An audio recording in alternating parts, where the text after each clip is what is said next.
So what's the connection with EFT improving digestion? How does that work? So the most common cultural story, if you like, is that our digestion is impaired because of the food we're eating. That's the most common story that's going around. And while that may be true for some people, for a majority of people, it's not proving true. Usually the cases are that you can eliminate foods and then the digestion improves. But when you add that food back in, it suddenly goes out, just as it was before. So it's more like in those cases, it seems to be more like eliminating the symptoms, but not really getting deep into the underlying cause. Now, it's not to say don't try changing your food. I would say changing your food, making a healthy diet is a fantastic move, always. But we also need to be a bit more open-minded, and the way that mind-body medicine looks at it, the way that we see it in Chinese medicine as well, and particularly in EFT, is that we're talking about subconscious mind and emotions that are stored in the body, in the mind-body system. And usually what we're finding, these are the main storage areas: the chest, the solar plexus, and the belly.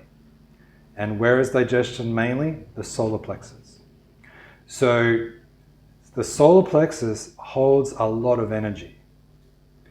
And one of the most common emotions is, there's many emotions that are influencing it, but the most common emotions that are connected to impaired digestion on this level is fear, worry, and guilt.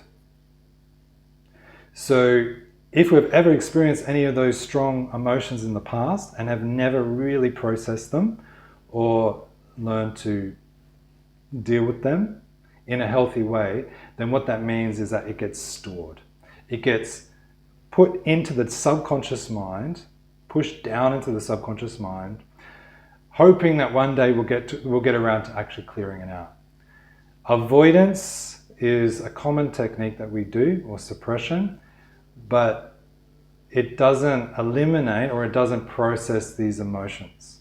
So that's why we bring in these big things like EFT, that's why we bring in mind-body medicine modalities, because we have to go to the subconscious emotional level. We have to go to this stored worry, this stored guilt, this stored fear, and we bring it up and we process it and we clear it out of the system.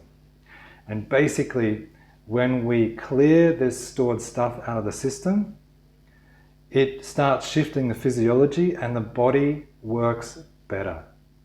The intelligence works better. Everything starts working better when the system is clear.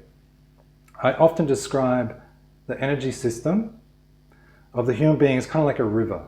Okay, so imagine energy coming through and passing all the way through, right?